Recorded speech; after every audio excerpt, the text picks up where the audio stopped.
اچھا، آج کی اس گہرے مطالعے میں ہم دنیا کے ایک ایسے حصے کا سفر کرنے والے ہیں جہاں وقت یعنی حقیقت میں صدیوں پہلے تھم چکا ہے۔ بالکل۔ ذرا تصور کریں ایک ایسی جگہ جو اتنی بلند، اتنی الگ تھلگ ہے کہ وہاں پہنچنا ہی اپنے آپ میں ایک بڑی آزمائش ہے۔ ہم بات کر رہے ہیں افغانستان کے انتہائی شمالی حصے کی۔ ہاں، واخان اور پامیر کے پہاڑی سلسلے۔ صحیح، ان پہاڑی سلسلوں کی طرف جا رہے ہیں جنہیں صدیوں سے بام دنیا یعنی دنیا کی چھت بھی کہا جاتا ہے۔ یہ کوئی عام جگہ تو ہے نہیں، یہاں زندگی اور موت کے درمیان صرف ایک معمولی سی لکیر ہے۔ تو چلیے اس کو سمجھتے ہیں۔ آج ہمارا مقصد ان پر اسرار قبائل کی زندگی کو سمجھنا ہے۔ جن میں یہ خرگس، واخی، ازبیگ اور ترکمین شامل ہیں۔ بالکل، اور ان کی زندگی آج کے اس ماڈرن دنیا سے اتنی مختلف ہے کہ سن کر یقین کرنا مشکل ہوتا ہے۔ یہ لوگ آج بھی انہی طریقوں پر زندہ ہیں جو صدیوں پرانے ہیں۔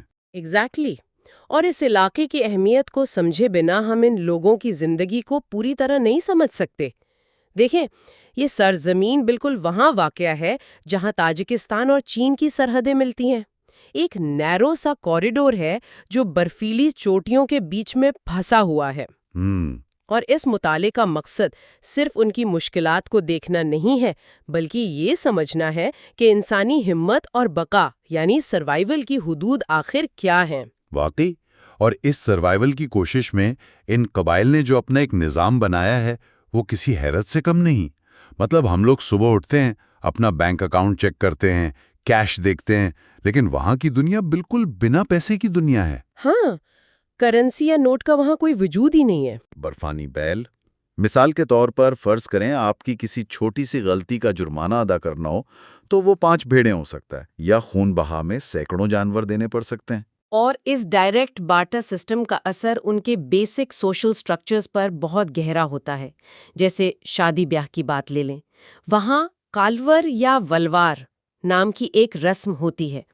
ہماری دنیا میں شادی ایک رشتہ ہے، لیکن اس نظام میں شادی کے لیے لڑکیوں کی مرضی شامل نہیں ہوتی، اچھا، بلکہ لڑکے والوں کو بھاری قیمت ادا کرنی پڑتی ہے، اور یہ قیمت انہی جانوروں کی صورت میں ہوتی ہے۔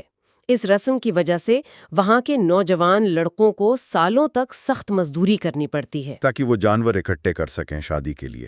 صحیح کہا، اور جب عام طریقے سے جانور پورے نہیں ہوتے تو بعض اوقات مجبوری میں یہ نوجوان دوسرے قبائل پر حملہ کر کے جانور چھیننے پر مجبور ہو جاتے ہیں۔ یہ تو سیدھا سیدھا دشمنیاں پیدا کرنے والی بات ہو گئی۔ اور جہاں تک قانون کی بات ہے تو سننے والوں کو بتاتے چلیں کہ وہاں کوئی پولیس یا عدالت کا وجود نہیں ہے۔ کوئی کچہری